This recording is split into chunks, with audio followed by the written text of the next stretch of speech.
Hello, എന്റെ പേര് അനശ്വര. ഞാൻ വരുന്നത് കാലിക്കറ്റിൽ നിന്നാണ്.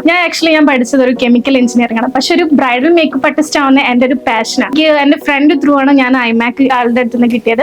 ഞാൻ ഇവിടെ വന്നപ്പോൾ ഫസ്റ്റ് ഡേ തന്നെ ഞാൻ എന്റെ പേജ് സ്റ്റാർട്ട് ചെയ്തു. മാം അത്രയും കോൺഫിഡൻസ് ആണ് ഞങ്ങൾക്ക് തന്നത്. പ്രിയ മാം, ഞങ്ങൾ 16 സ്റ്റുഡൻസ് ഉണ്ടായിരുന്നു. 16 സ്റ്റുഡൻസിനും മാം ഒരേപോലെ കണ്ടത്. ആരുടെ ഒരു പാർഷ്വാലിറ്റി ഒന്നും മാം കാണിച്ചില്ല. ഞങ്ങൾക്ക് ഓരോരുത്തർക്കും ഓരോ ഡൗട്ട് ഉണ്ടെങ്കിൽ തന്നെ എല്ലാവരുടെ അടുത്ത് വന്ന് ക്ലിയർ ആക്കിയിട്ട് അങ്ങനെയാണ് ഞാൻ ചെയ്തിട്ടുണ്ടായിരുന്നത്. ദെൻ അബി മാം ആയാലും പിന്നെ ഇവിടുത്തെ സ്റ്റാഫ് എല്ലാവരും നല്ല രീതിയിലാണ് ഞങ്ങൾ ട്രീറ്റ് ചെയ്തിട്ടുണ്ടായിരുന്നത്. ഇന്ന് ഞാൻ 2.5 മണിക്കൂറിന് തന്നെ എന്റെ വർക്ക് കംപ്ലീറ്റ് ചെയ്ത് കഴിഞ്ഞു. ഇതാണ് എന്റെ ഫൈനൽ ആളുടെ ലുക്ക്. എങ്ങനെയുണ്ട് എന്ന് ഞാൻ മൊത്തത്തിൽ തന്നെ കംപ്ലീറ്റ് ചെയ്തപ്പോ നല്ല വർക്കായിരുന്നു. പെട്ടെന്ന് തന്നെ ചെയ്തു കഴിഞ്ഞു. ഒരു ലാഗോ കാര്യങ്ങളോ ഒന്നുമില്ല, അടിപൊളിയായിട്ട് ചെയ്തു. ഇനിയിപ്പോ ആർക്കെങ്കിലും ഒരു ബ്രൈഡൽ മേക്കപ്പ് ആർട്ടിസ്റ്റ് ആവാൻ ആഗ്രഹമുള്ളവർ നമ്മൾ ഇൻസ്റ്റ തുറന്നാൽ തന്നെ കുറേ ഓരോ പേജസ് കാണാം, ഓരോ ഇൻസ്റ്റിറ്റ്യൂട്ട്. ഞാൻ ഐമാക്ക് എന്നെ സജസ്റ്റ് ചെയ്യാൻ കാരണം ഇവിടെ നമുക്ക് വന്ന 10 ഡേയ്സിനുള്ളിൽ നമ്മളൊരു പ്രൊഫഷണൽ ബ്രൈഡൽ ആർട്ടിസ്റ്റ് ആയിട്ട് മാറും. അതിനുള്ള ഫുൾ കോൺഫിഡൻസ് എനിക്ക് നന്നായിട്ടുണ്ട്. സോ ആരെങ്കിലും അങ്ങനെ ആഗ്രഹിക്കുന്നുണ്ടെങ്കിൽ തീർച്ചയായിട്ടും നിങ്ങൾ ഐമാക്കിലേക്ക് വരണം എന്നാണ് ഞാൻ സജസ്റ്റ് ചെയ്യുന്നത്. Thank you.